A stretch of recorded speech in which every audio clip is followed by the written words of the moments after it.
Okay, so I guess we are starting because that was a really short break. So welcome to my session about the guardrails of the AI galaxy. Shortly about myself, my name is Martin Stefanko. I work at Red Hat on Quarkus. More or less, the only important part from that slide is that I finished my first book, which is called Quarkus in Action, which was, I'm not sure if this works. Yeah, we're good. At least it seems to me that it went more silent. So this was released this January, so it's fresh new, and at the end of the talk there will be actually a link to a free version of this book, which is still available at the Red Hat Developer. But let's not waste time, so today we are going to talk about guardrails. Guardrail is any kind of fence that you can actually put to protect you from falling somewhere, but mostly in English language this refers to this steel thing at the side of the roads. And I personally believe that this is one of the best names that ever happened, because even in the context of AI models that we are going to talk about today, you know, like this doesn't prevent you from having an accident. This is there only to limit the damage when you will have the accident. And this is exactly nicely mapped to what we are doing with AI models, because on one side we have your friendly chatbot LLM, which will not always respond with what you are asking. And on the other side, you have overly active users or overly excited users, which sometimes can write bad things to that model. So what I want to show you today is how you can implement that guardrail in between to at least limit the damage that both of these sides can cause. So what are the actual problems that we can have with LLMs? In my opinion, I believe we can split into user side and hallucinations that are coming from our models. On the user side, there is nothing much we can do. Now, everyone is using any kind of chatbots. Sometimes that can be confusing. Sometimes they can even split it to something more dangerous because they don't know what they are doing. And you need to remember that few years ago, like before the age of AI, you need to at least make some attempt to learning how to code to actually do some damage, something which I noticed today. If you find out, this is a Polish car, which I didn't notice before. So it's very good for this conference. Now, anyone can basically open a chat model. If you expose your data to basically any chat model, anyone can type something which can be eventually harmful for your application. And unfortunately, that doesn't need to even be intentional. So it's something to keep in mind that you always need to validate the data that you are sending to the model. But the bigger issue that most of us will be dealing with is hallucinations of the model. Every time that I'm showing this talk, it's like great to talk about LLMs, but it's hard to show it in like some nice examples, so I opt for images. I believe that all of us, if you are playing with the models, ever run to this kind of issues. And what I want to point out is that sometimes it can be more obvious. Unfortunately, sometimes it's not so obvious, but there are still some issues.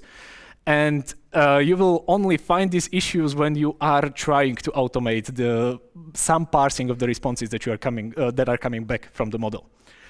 So, do you think that we can eventually avoid hallucinations right now? Who thinks that we can avoid hallucinations in interacting with the model? Not even a single person? And like this will be a waste of time. So, actually, this year I saw this talk on Vox Day Zurich by Guillaume Laforge from Google, where he really nicely explained why you cannot avoid hallucinations. Now, I really want to just really quickly go over it, so you will believe me that at least with the state that we have right now, it's impossible to be sure that even if you are using the same prompt, if you put the parameters which I will show you that will limit the options that the LLM has, you still cannot avoid hallucinations.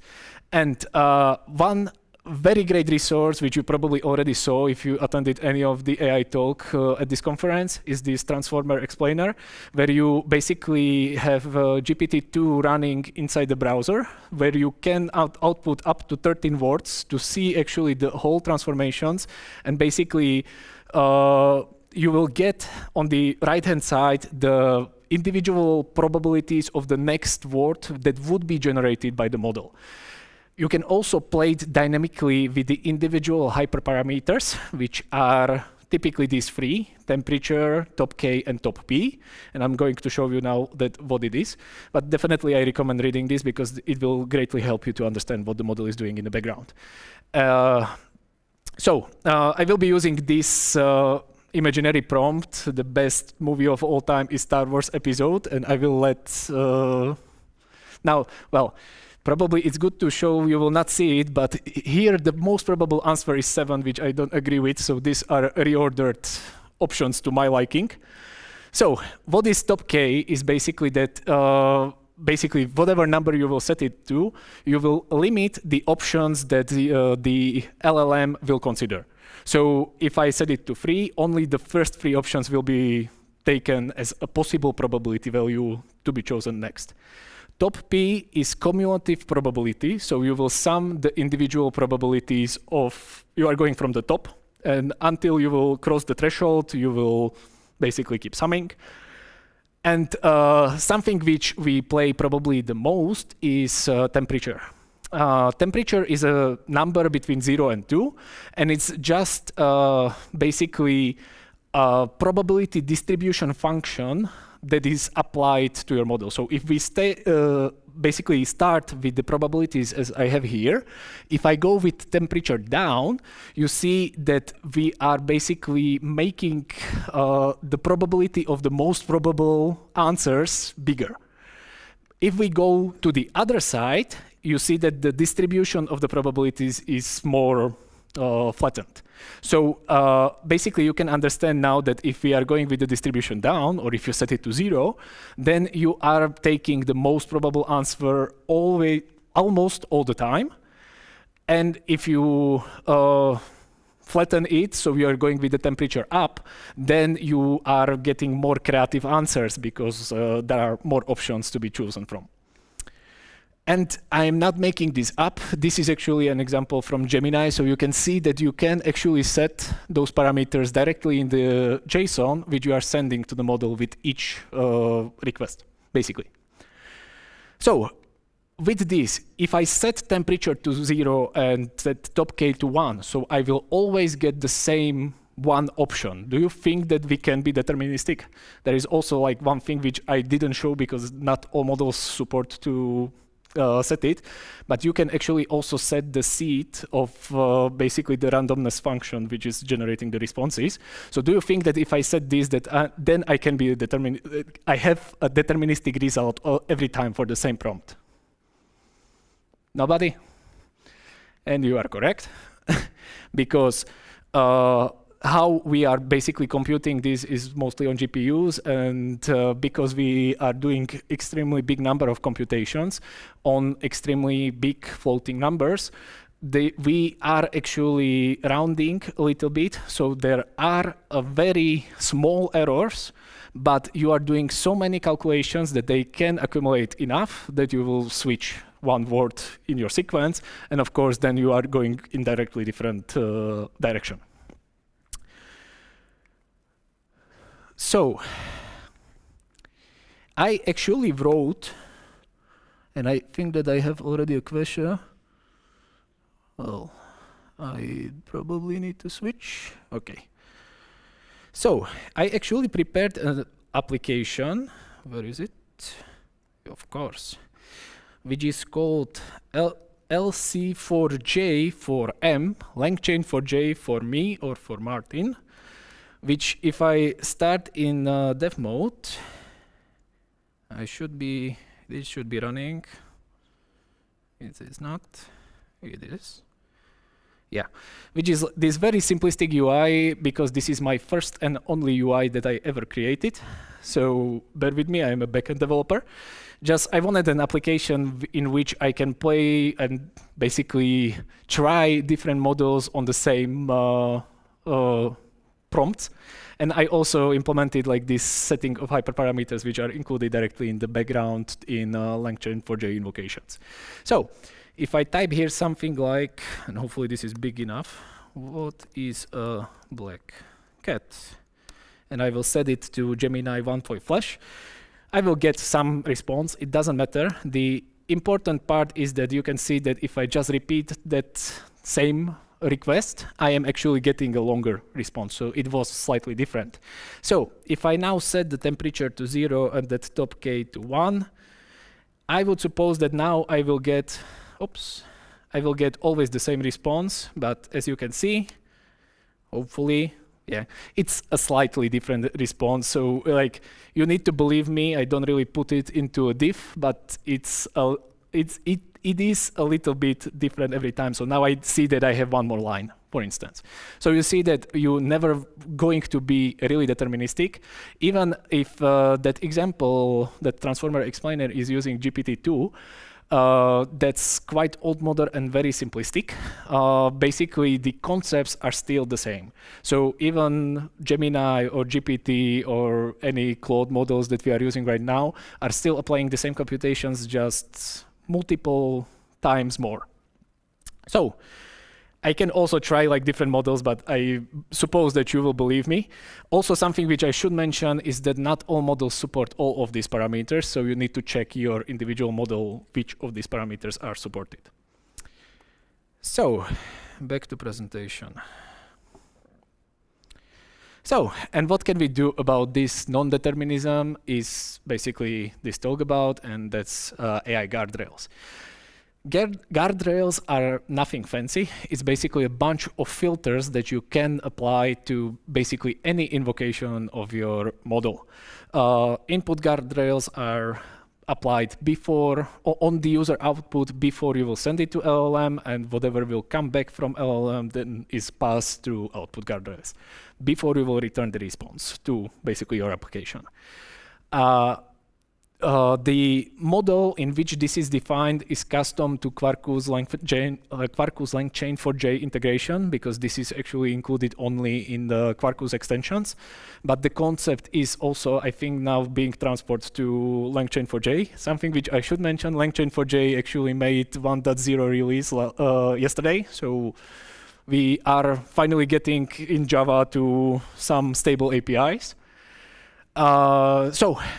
The input guardrails are any CDI beans that implement this input guardrail interface. There are two methods that you can choose from when you are implementing this. Either you will take just the user message, which is basically just the text that, or the wrapper around the text that you are getting, or you can get these input guardrails params, which will give you more context about the question or basically the request that is being sent to LLM, like access to chat memory or to the RAG augmentation results. And you can also try to play with them if you need to. So you can basically customize the request before it's sent to LLM. You need to return one of the results which are predefined static methods in these interfaces. You either return success, which means that the whatever is typed or is being sent to LLM is valid. You can also run success with to slightly change it if you need to. And then for the failures, you have two options. You either do failure, where basically the response will not be the request will not be sent to the LLM, but you will still continue to call all other input guardrails in a chain. Or you can do fatal, which basically means that you will stop in the guardrail which returned fatal, and you will just return the exception. Basically, in Quarkus LangChain4j, we are using this concept of AI services, which are, again, CDI beans which are annotated with @register AI service.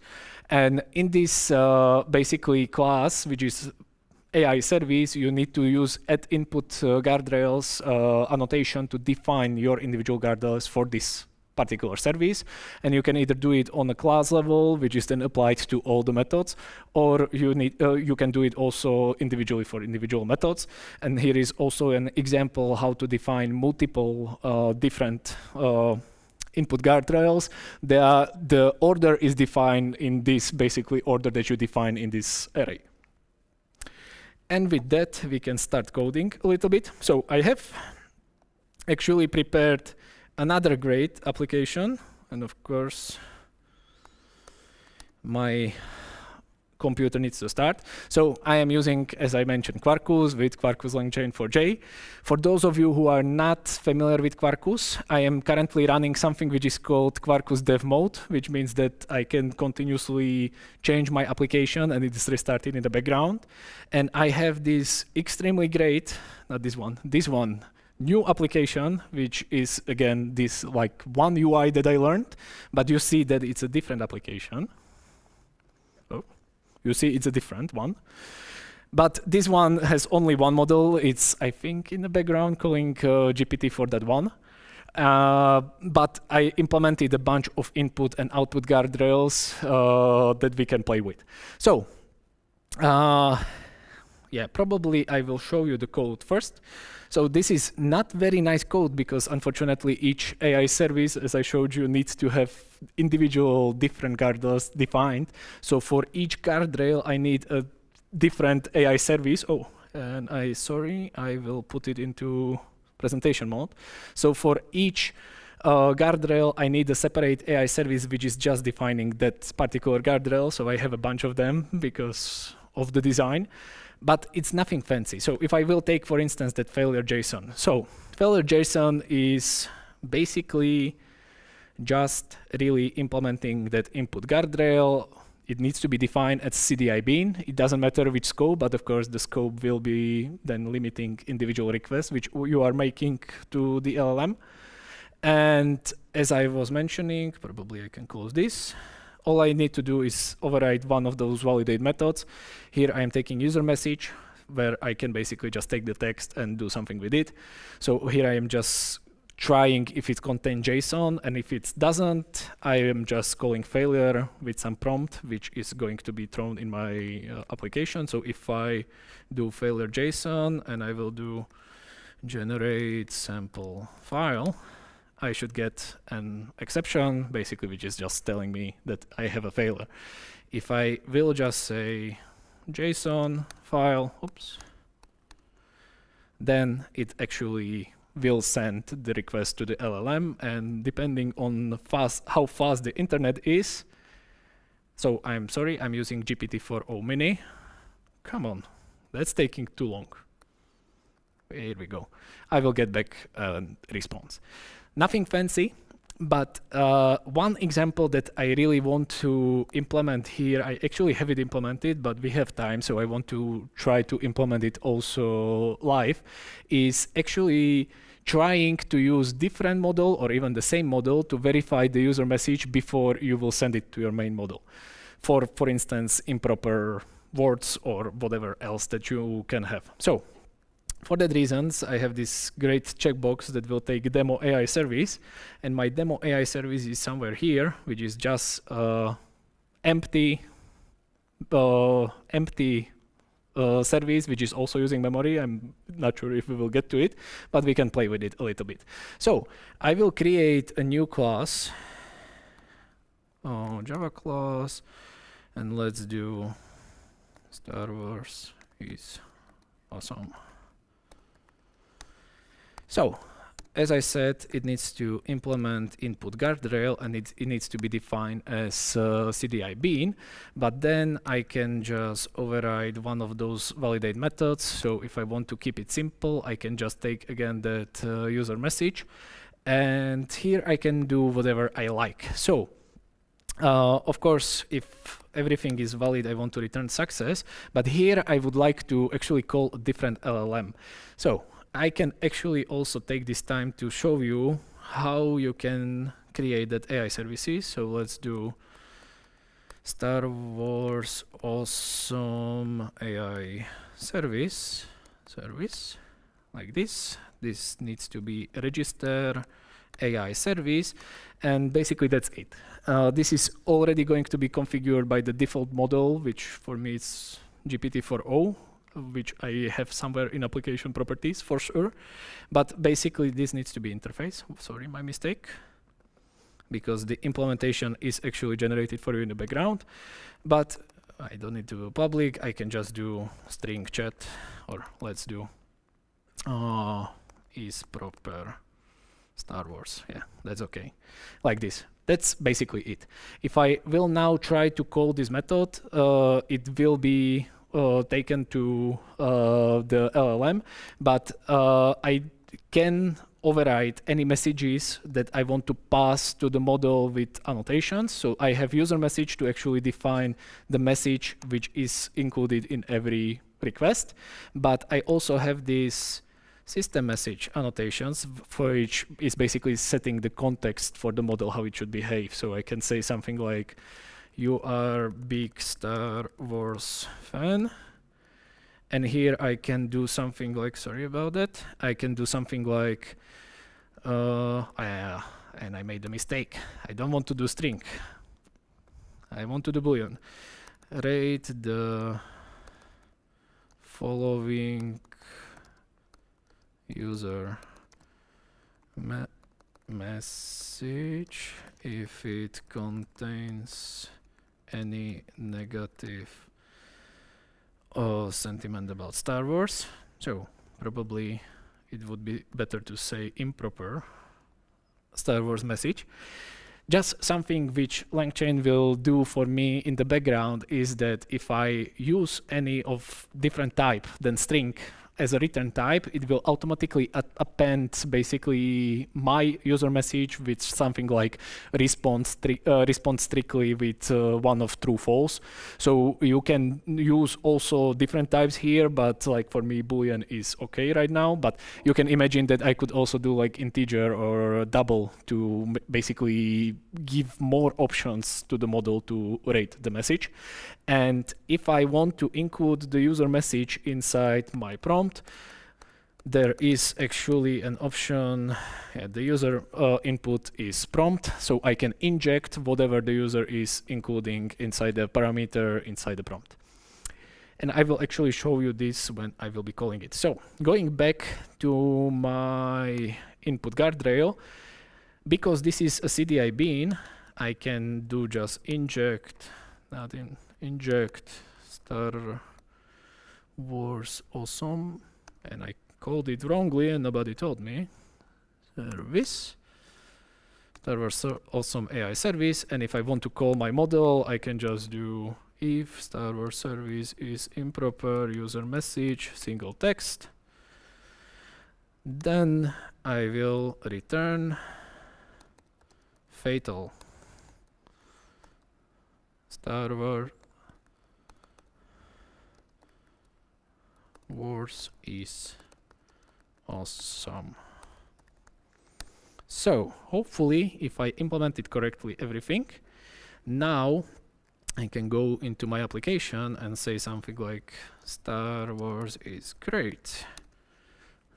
And now probably I needed to also call this, but this should override it, I think. Yeah, so if I say Star Wars is great, now I am actually getting the response back from the LLM, but if I say Star Wars is bad, hopefully, no. Of course, I am missing something. Yeah, of course, I didn't define it in my demo service. So, live demos, you need to bear with me. So, of course, if I want to actually use that input guardrail, I forgot that one mostly important thing to actually use it here. Star Wars is awesome class. And if I now try to say Star Wars is bad, yeah, I am not allowed to do that.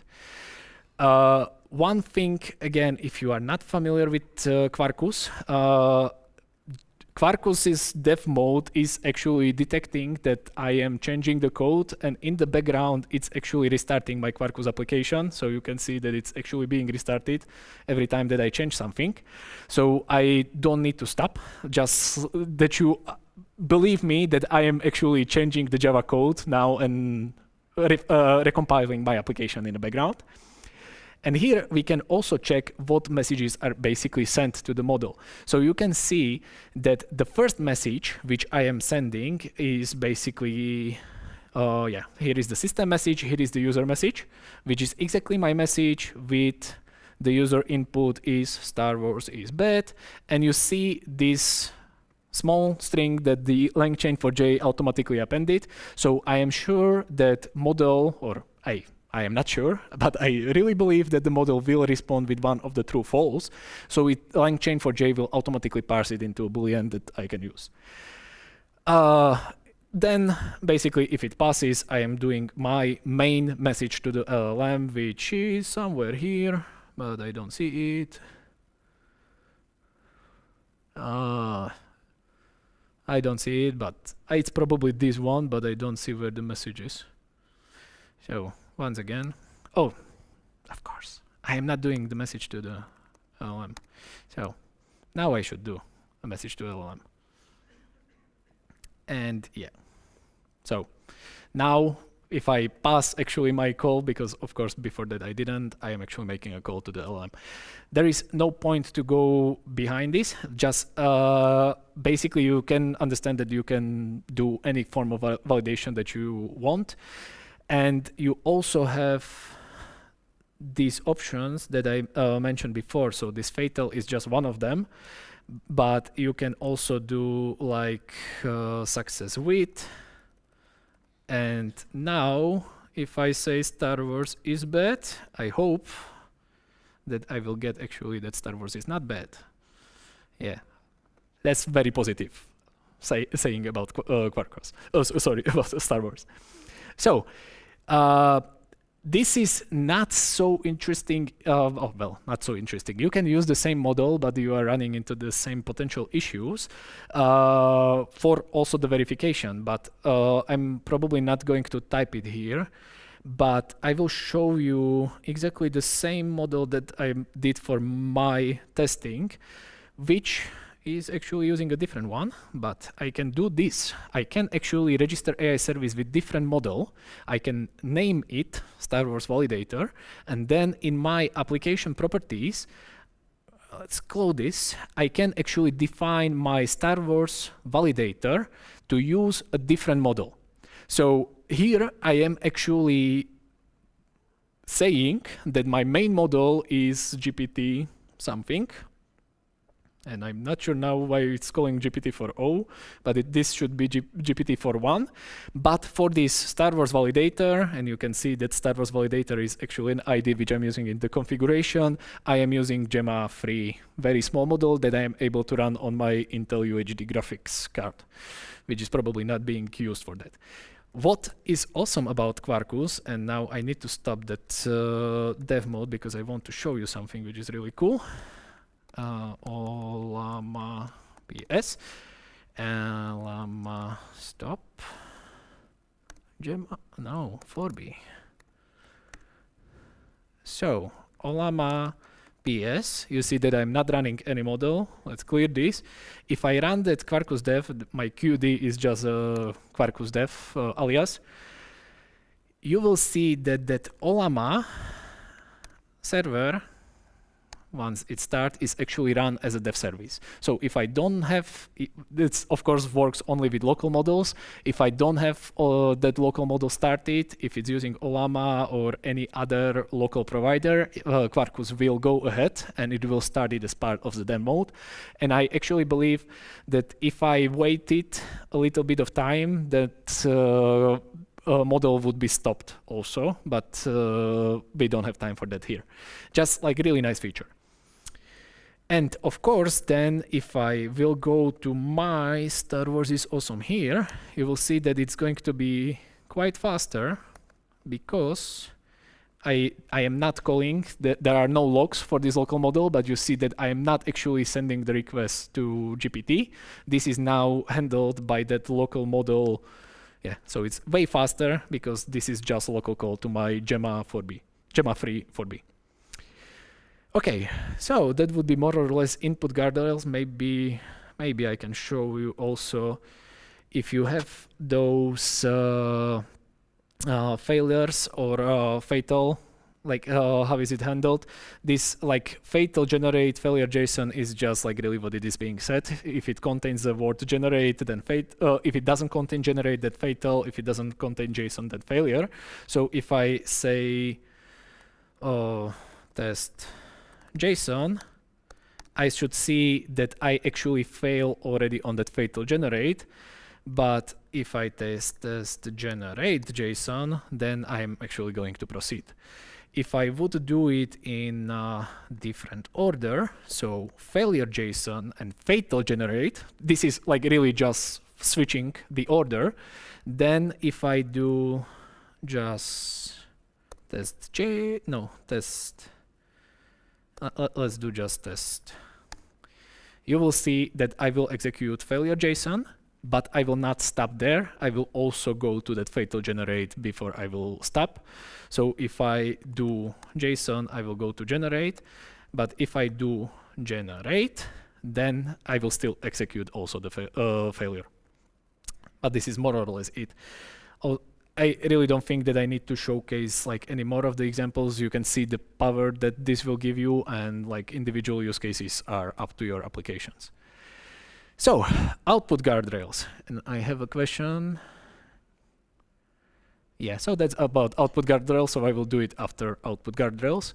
So exactly the same thing, just now you are basically invoking it when you will get back response from the LLM, so it's probably more interesting. More or less exactly one-to-one mapping, so now you have output guardrail that you need to implement, and it needs to be a CDI bin.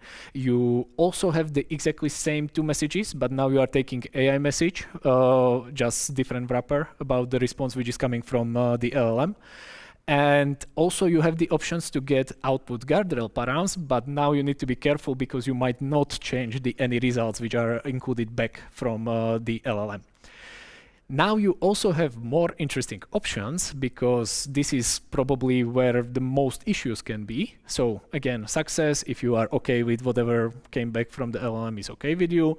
You can also rewrite it now with success with. So this basically just changes the output before it is returned from your AI service. Failure will behave exactly the same, so you will actually throw the exception, but failure will not stop the execution of other guardrails. Fatal, exactly the same thing. You will stop right there and you will throw the exception. But now you have also these two additional ones, which are retry, where basically if you are not okay with whatever came back from the LLM, you can retry the same request with exactly the same prompt, with the exactly same like augmentation result, memory, etc. to the model again. Or you can do reprompt, where you basically do the same thing. You will call the LLM again, but with the prompt that you will define in this method. So you have definitely more power in this. For definitions, again, exactly the same thing, either on a class level or on the method level. And before we will try to implement some, there is also option to do this with streaming, because you need to, like you probably realized that if I want to make any decision about the response which was returned by the LLM, I need to actually first collect the full response. Because you cannot be sure if you are taking it with streaming by chunks, when you are actually sure that it's all right. So there are options how to do this with Quarkus LangChain4j. However, basically you need to define where that accumulation before you do the validation will happen. And again, this depends on your use case, but I personally cannot think of possible use case where you can be okay with just one part of the response before you do any verification. So unfortunately, if you want to do this kind of output guardrails, you need to actually count with longer round trip times, because you need to wait for the full response before you will return it to the user. So, output guardrails. These are going to be a little bit more interesting. So, again, I have a bunch of them in my awesome application UI, which are not so interesting. So I will again tick the demo AI service and let's try to implement some. For output guardrail, again, the kind of examples that I can show are probably not so interesting because like there is like too many like different ways that can go wrong. So I need to come up with, unfortunately, very simplistic example. So I will do correct JSON output guardrail. Bear with me that it's not so funny example, but like this is a demo. So it needs to implement that output guardrail, and I can probably close this. And again, I have option to override either validate with AI message or with the params. So I will take again the AI message, and I want to success if it's okay. And now I can start play with this. So just because we don't really want, or I don't really want to like spend time on different like possible logic issues with this, I will make it really simple. I will actually do it a little bit more complex because I have still some time. So in Quarkus, if you are using JSON, we are defaulting to JSON library. So I can inject object mapper directly in my application, which is configured by Quarkus. And here I can try to do try object mapper read 3, whatever the response from LLM was. And here I am just trying to validate that it's a valid JSON. So we will start with something easier. So I can start with success with, and I will do extremely great JSON.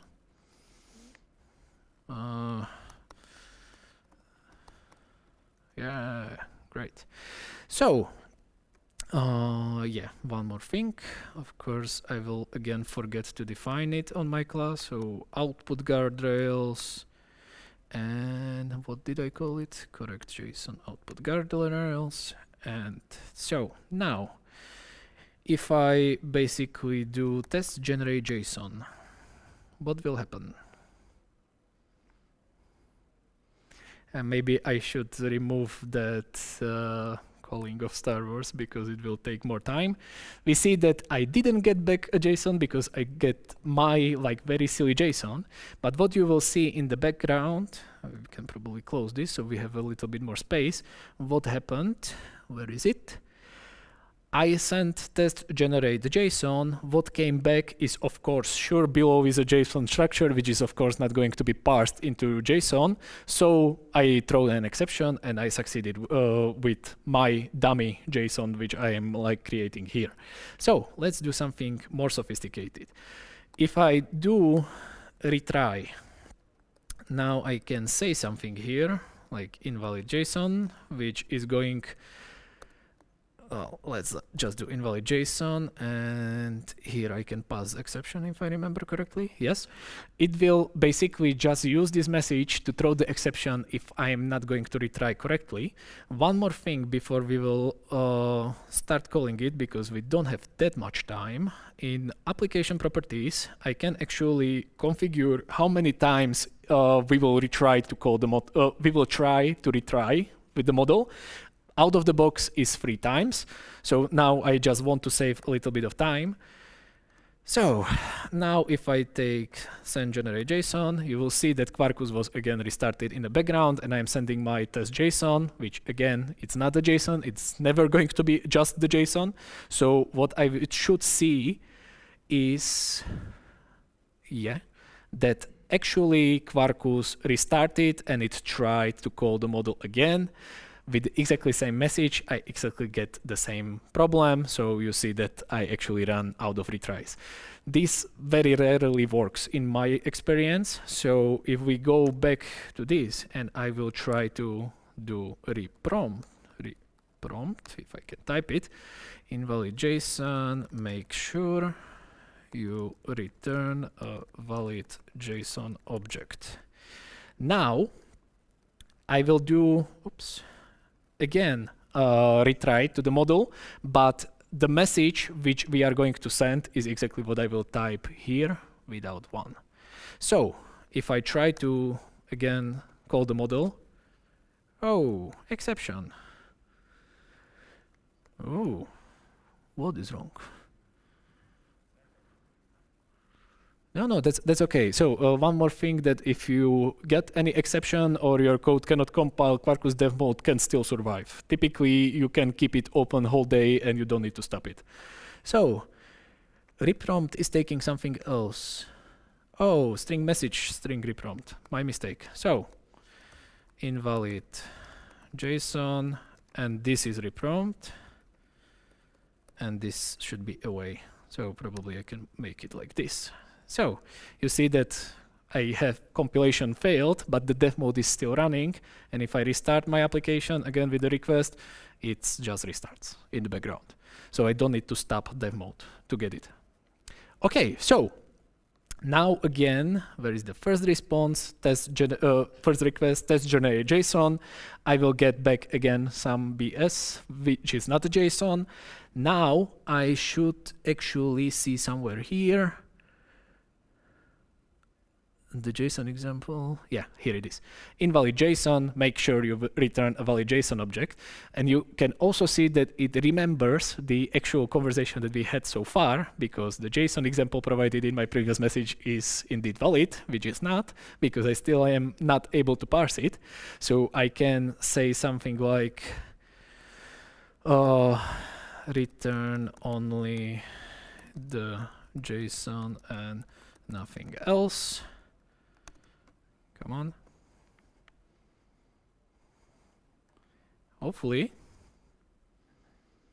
Now this is again the second message that I'm sending to the model, and I can see again that it's not a valid JSON because this is not going to be parsed. So one more without any quotes. That's okay like this. And hopefully now, come on, invalid JSON without any quotes, I should get finally, no, of course, live demos. Okay, but this seems like a valid JSON. Let's try it again. Sorry?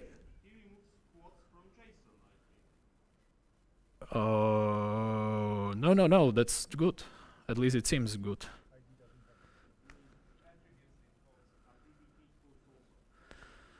Okay.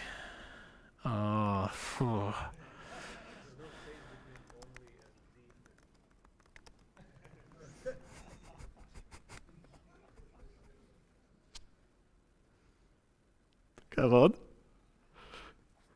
You can do it. No. Okay, live demos, like this typically always works. Let's do without quotes around it. Let's try it like this. Come on, give me a valid JSON.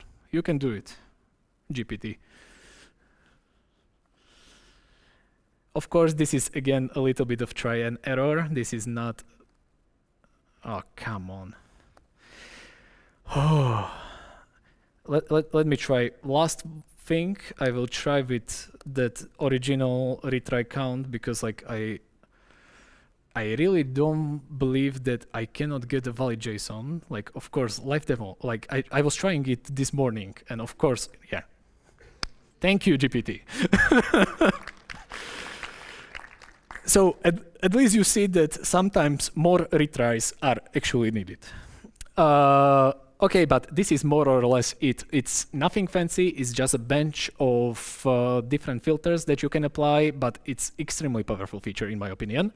And also because like this example with the JSON is such a common use case that your model is really very often not returning just the JSON.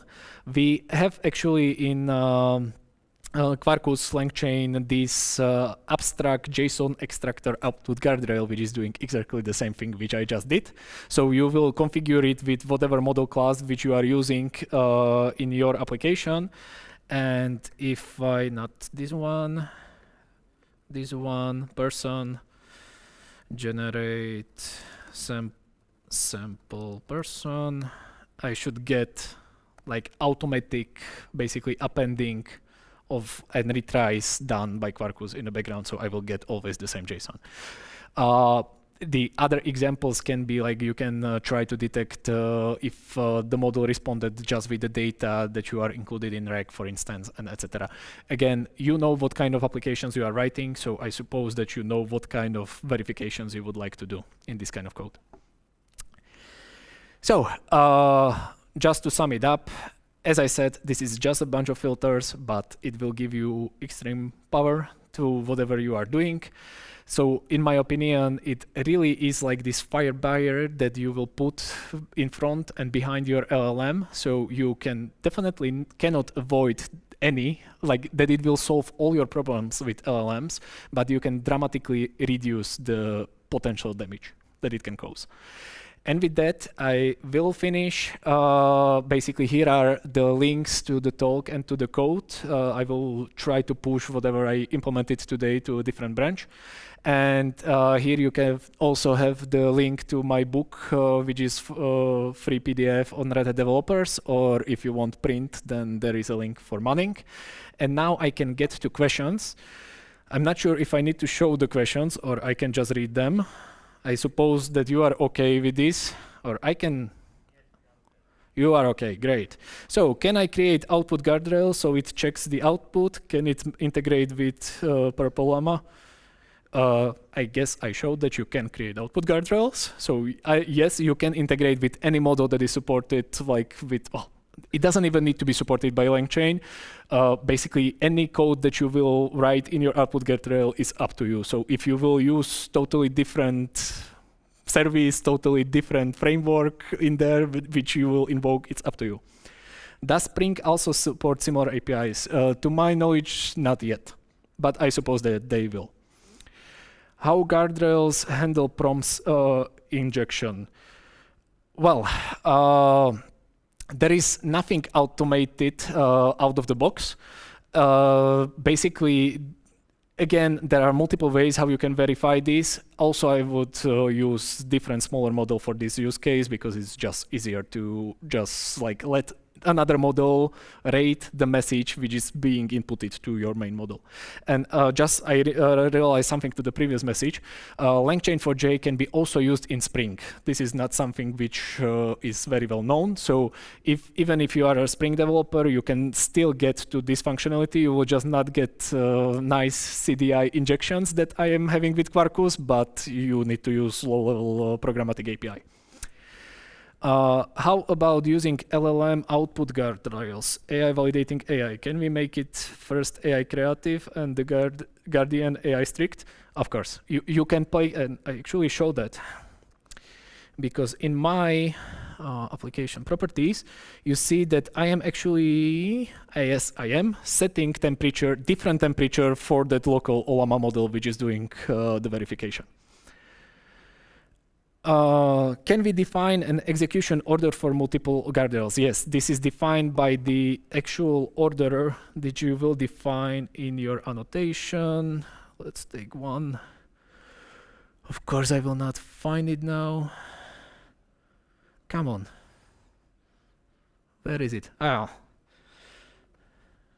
I'm looking at it. So the order is defined by the order of the array that you will define in this annotation. And can you change the temperature instead of retrying reprompting? Yes, you can, but that will not save you, because even with the temperature 0, you will always get sometimes a different generated, I want to be polite, stuff which is not what you are expecting. Okay, so that's our all questions. So with that, thank you for your attention. Hopefully you learned something.